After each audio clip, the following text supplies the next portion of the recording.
4 years ago, the documentary series Tiger King was a huge phenomenon.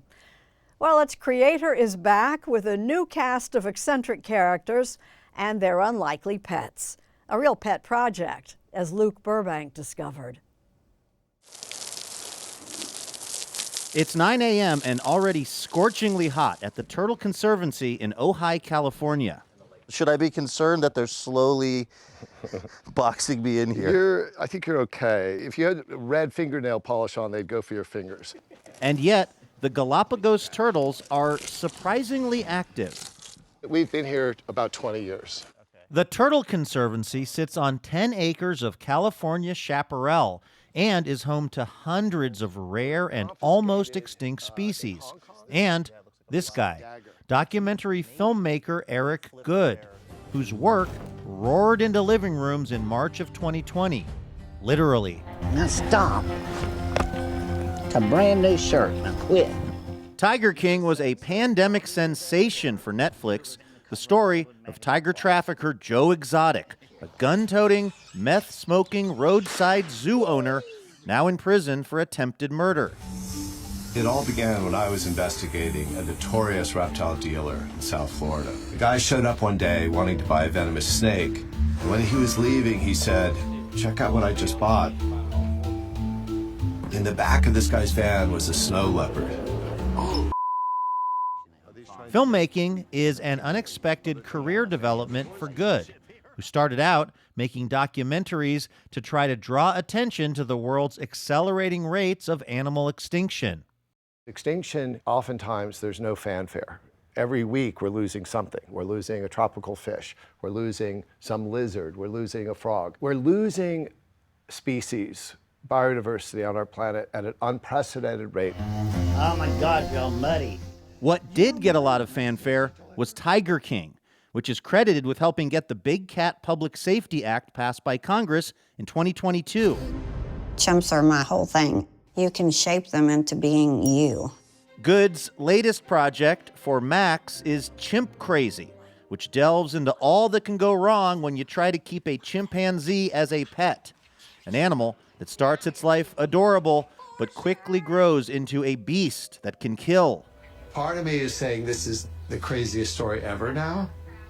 And part of me is thinking, what do we do? When one of the characters Goode was following, Tanya Haddix, kidnapped a chimp, Goode found himself in something of an ethical dilemma, whether or not to go to the police. I want to make it clear, I'm not the animal police, but in the case of chimpanzees, which is our brothers and sisters, right? We're 98%, whatever, the same DNA as a chimp. I do feel that chimpanzees should have rights and should have autonomy and have choices.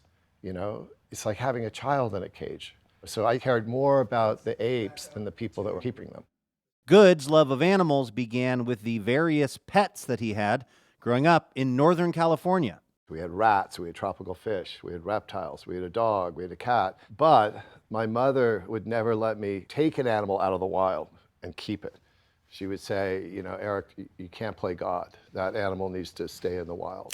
Goode would go on to art school and then on to open various New York City nightclubs, as well as hotels and restaurants. And I realized that that's where people would go to meet. This is obviously before cell phones and the internet. And that's where ideas were exchanged and where a lot of creative energy was happening.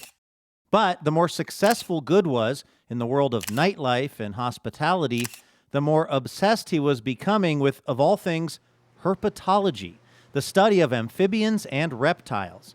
And when a Bronx Zoo official asked him to try and breed some rare turtles, the Turtle Conservancy was hatched. I like to try to do things in unorthodox ways to make a difference.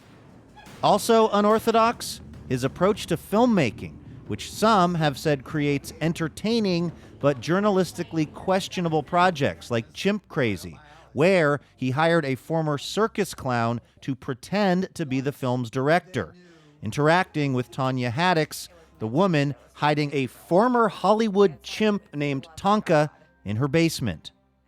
Let's say Tanya was harboring a human, a child.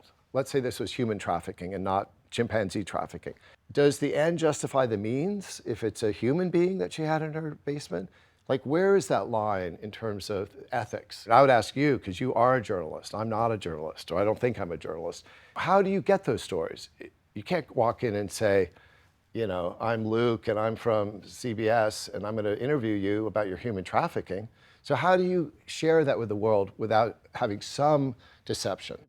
Goode says if his film work causes more people to consider the plight of animals, this is, considered one of the most beautiful tortoises in the world, and helps him fund his turtle and tortoise projects, then he's okay ruffling some feathers.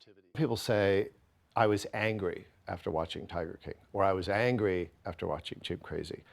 I'm okay with that, because that anger makes people act. And so they're angry, they're watching it like this, but I think it stirs something in people to make a difference, to pass legislation. I think that's a good thing in the end.